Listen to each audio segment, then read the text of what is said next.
Avril 1986. Deux Libyens grisonnants se tenaient tendus dans un appartement bombardé, leurs jointures blanches serrant leurs radios abîmés, les yeux vers le haut, les oreilles tendues, cherchant des menaces.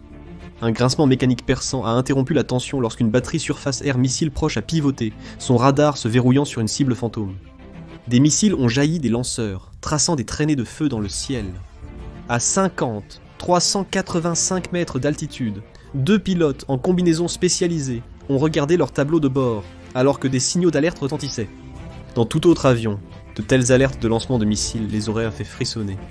Cependant, ce n'était pas un avion ordinaire. C'était le célèbre SR-71 Blackbird, un démon de vitesse de la guerre froide qui volait haut. Le major Brian Shull, pilote, était prêt à risquer sa vie, et celle de son copilote sur les performances de l'appareil. En inclinant le nez vers le haut, il a poussé à fond les deux énormes moteurs à réaction à dérivation partielle J58 de l'avion, amenant l'appareil à Mach 3.3, soit plus de 2500 miles par heure.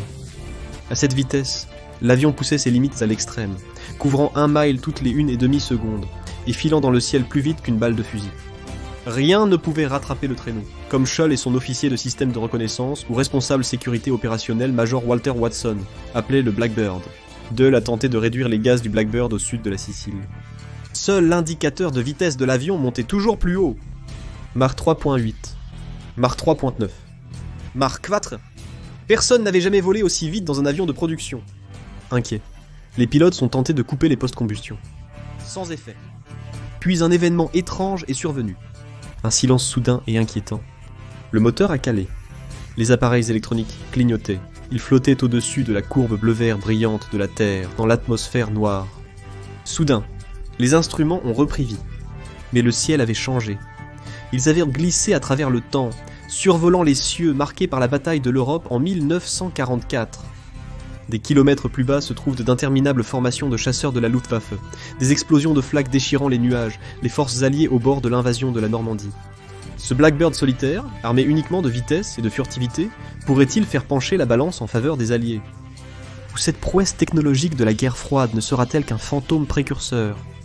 Rejoignez-nous aujourd'hui pour le découvrir. Le SR-71 Blackbird semble toujours un avion futuriste, même des décennies après son dernier vol. C'est peut-être un témoignage de l'approche visionnaire de son ingénieur innovant, Clarence Kelly Johnson, et de son équipe chez Lockheed Skunk Works. Pourtant, les ingénieurs aéronautiques des années 1940 n'auraient pas trouvé étrangère la technologie utilisée pour concevoir un tel fuselage unique. L'équipe de Johnson a conçu le projet dans les années 1950 en utilisant les mêmes outils de conception que pour le P-38 Lightning de Lockheed. Associés à la technologie de réaction innovante et aux alliages thermorésistants, les résultats étaient néanmoins radicalement différents. Un avion de reconnaissance à haute vitesse et à haute altitude qui pouvait voler à Mach 3 et atteindre 85 000 pieds, où il pouvait facilement survoler et dépasser les défenses soviétiques. Son corps élancé et effilé minimisait sa section transversale radar, une application précoce des principes de furtivité qui redéfinirait un jour l'aviation. La conception du Blackbird a requis innovation, audace et des systèmes réellement uniques. La structure de l'SR-60, et un pouvait résister à la chaleur punitive générée par des vitesses soutenues de plus de 2000 miles par heure, où les températures de la peau atteignaient plus de 500 degrés Fahrenheit. L'équipe de Johnson a développé des techniques pour façonner et souder le titane, un métal auparavant trop fragile pour de telles contraintes. Ils ont aussi conçu les moteurs uniques du Blackbird, des hybrides entre les moteurs à réaction classique et les statoréacteurs. Ce design révolutionnaire a permis à l'avion d'atteindre des altitudes et des vitesses extrêmes, tout en conservant une stabilité remarquable. Le résultat fut une machine si avancée qu'elle domina les cieux pendant plus de 3 décennies, témoignant de la vision de Johnson d'un avion qui pourrait disparaître dans l'air mince qu'il a conquis. Shull et Watson ignoraient ce qui s'était passé quand les lumières clignotantes sur leur tableau de bord se sont stabilisées et que les moteurs du Blackbird ont rugi à nouveau. Ils ont vu les mêmes contours familiers du sud de la France sous eux, mais quelque chose semblait décalé. Un faible crépitement sifflait à travers les communications, une interférence subtile mais inquiétante. Shull a ajusté les cadrans, essayant de rétablir le contact avec le centre de contrôle, mais au lieu des voix familières et des indicatifs d'appel, une voix désincarnée avec un accent britannique a parlé sur un ton étrangement désuet. « Bandit derrière vous, probablement un 109. » Shull était incrédule. « Un bandit 109 en year 6. » L'interception radio suivante a confirmé ses pensées intrusives quand un autre pilote britannique en détresse a crié « Mon Spitfire fuit du carburant, je descends !» C'était soit une simulation élaborée de la Seconde Guerre mondiale, soit le Blackbird avait percé le continuum espace-temps en accélérant au-delà de Mach 4. En inclinant l'avion dans un virage serré pour mieux voir en dessous, Schall a vu ce qui confirmait ses soupçons. De minuscules points, de petits avions à hélices volant étrangement, l'un d'eux descendant dans les nuages avec de la fumée et du feu. La structure de l'avion a tremblé lorsque Schall a réduit doucement les gaz, ramenant le SR-71 à un peu moins de Mach 1. Watson calcula rapidement en regardant leur jauge de carburant. Juste plus de 12 000 gallons à pleine capacité, mais brûlant rapidement même à cette vitesse réduite. En temps normal, des camions-citernes les attendraient à intervalles réguliers à des points de rendez-vous prédéfinis. Mais si c'était vraiment 1944, ce camion-citerne pourrait ne même pas être un plan dans l'esprit de certains ingénieurs encore. Schulz sait qu'ils ont environ 1 heure avant de rouler à vide. Ils doivent trouver un plan, et vite. Watson accepte, regardant le système de contrôle de caméra inactif devant lui. S'ils ont vraiment remonté le temps, ils pourraient t'aider à changer l'issue de la guerre. 1 ou 2 passages pourraient changer la donne. Les renseignements seraient précieux. Il a activé les systèmes optiques haute résolution, calibrant les caméras pour un vol à basse altitude au-dessus de la France occupée. En descendant en glissant à travers les nuages, ils aperçoivent de sombres panaches de fumée tachant le paysage en contrebas. Les villes et villages portent les cicatrices noircies du conflit. C'est un paysage parsemé de lignes de convois et de soldats blottis sous des filets de camouflage de fortune. Les pilotes du CR-71 savaient qu'en survivant, ils pouvaient fournir aux Alliés des cartes détaillées de formations militaires, fortifications et lignes d'approvisionnement ennemies, des renseignements inespérés pour les années à venir.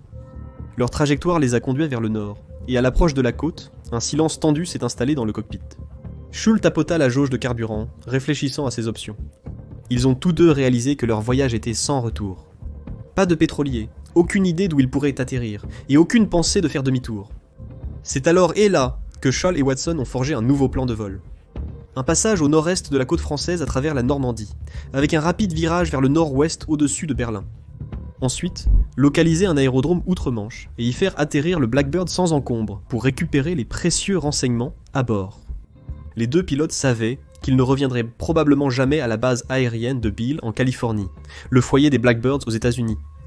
Même la Royal Air Force Mildenhall, base d'outre-mer du Blackbird dans le Suffolk en Angleterre, n'a accueilli le SR-71 qu'en 1976. Même les meilleurs avions de reconnaissance alliés pendant la Seconde Guerre mondiale, comme le de Havilland Mosquito ou le Spitfire PR Mark 11, ne pouvaient même pas sentir les paramètres techniques de la mission que leur SR-71 s'apprêtait à entreprendre.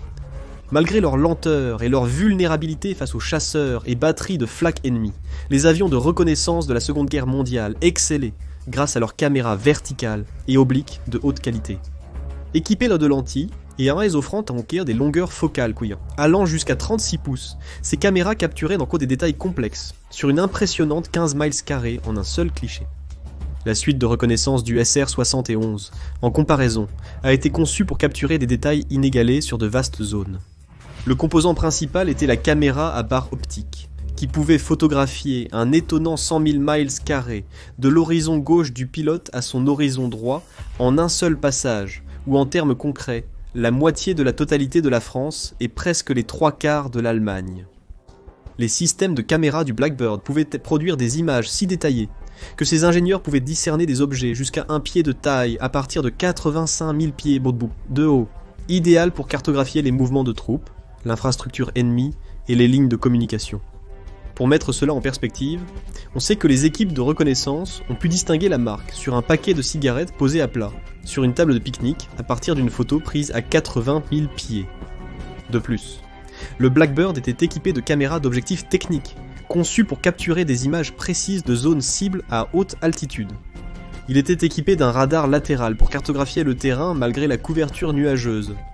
Cela lui conférait des capacités tout temps inégalées par les avions de la Seconde Guerre mondiale. Le ventre du Blackbird abritait 8 baies d'équipement, chacune remplie de caméras, de capteurs et d'électronique spécialisée de pointe, un ensemble sophistiqué optimisé pour la collecte de renseignements électroniques et de signaux. Mais dans cet environnement de la Seconde Guerre mondiale à faible technologie inattendue, une grande partie de sa charge utile de pointe a été rendue inutile. Cependant, ce qui aurait pris des semaines aux pilotes de reconnaissance alliés et aux interprètes de photos, Le SR-71 était sur le point de le faire en un peu moins d'une heure.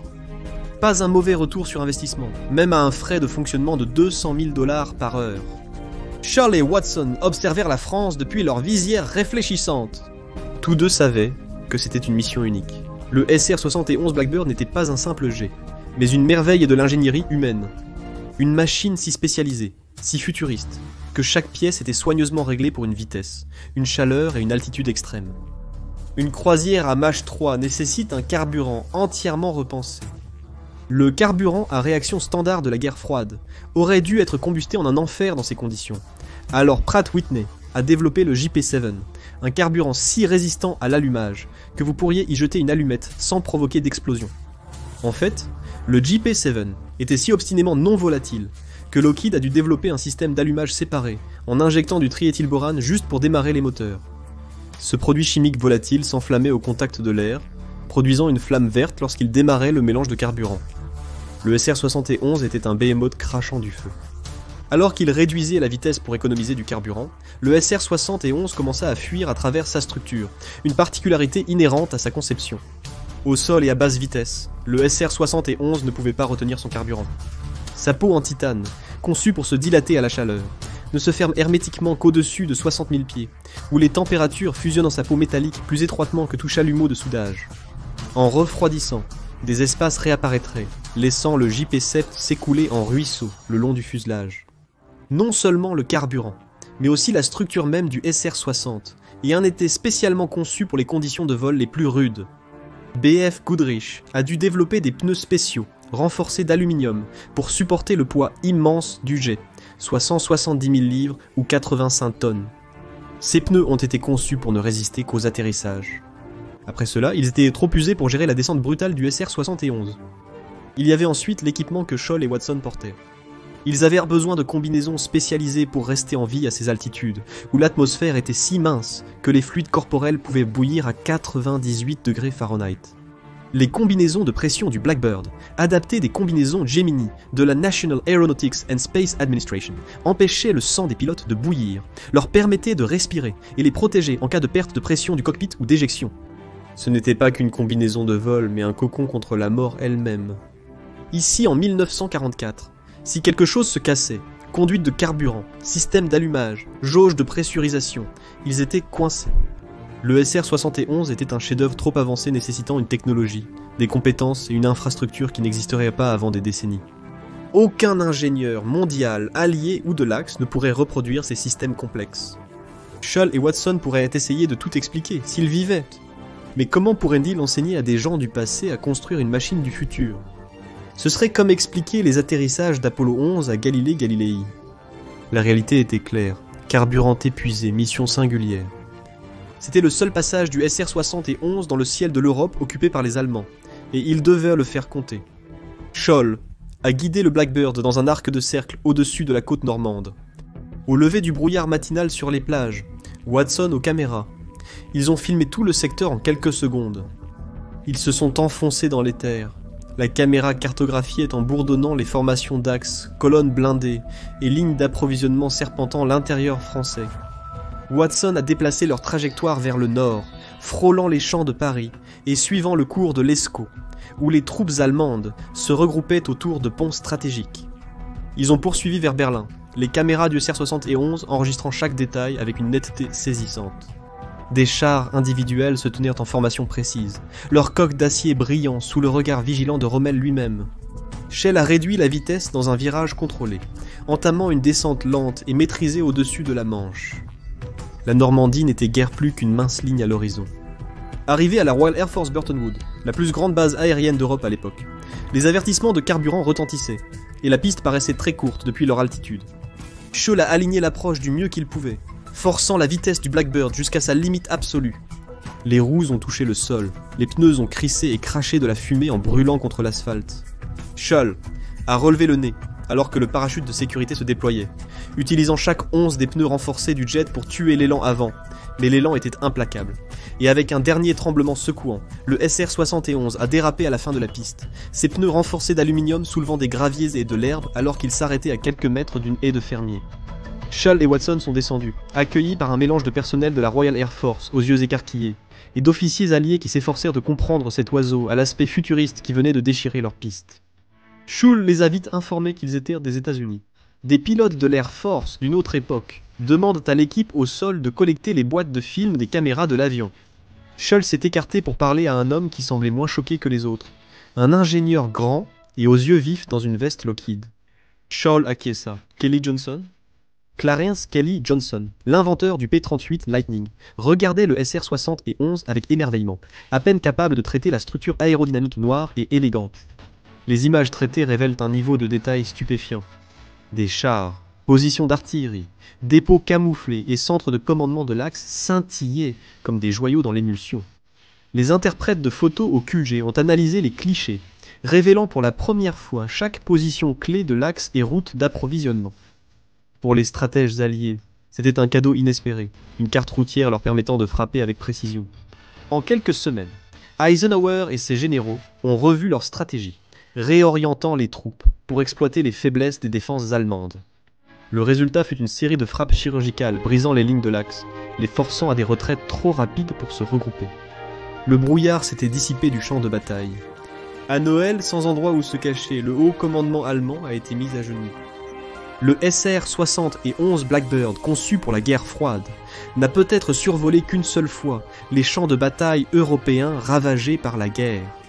Sa technologie de pointe aurait pu être un coup d'un seul tour pendant la Seconde Guerre mondiale, mais le pouvoir qu'elle détenait pour révéler des secrets à travers des pays entiers en un clin d'œil n'aurait été rien de moins que révolutionnaire. Que feriez-vous si vous pilotiez un SR-71 pendant la Seconde Guerre mondiale? Aideriez-vous les Alliés à modifier des batailles clés ou resteriez-vous cachés? Partagez vos idées dans les commentaires. Allez maintenant voir. Et si un 22 voyageait dans le temps jusqu'en Allemagne pendant la Seconde Guerre mondiale? Ou cliquez sur cette vidéo à la place.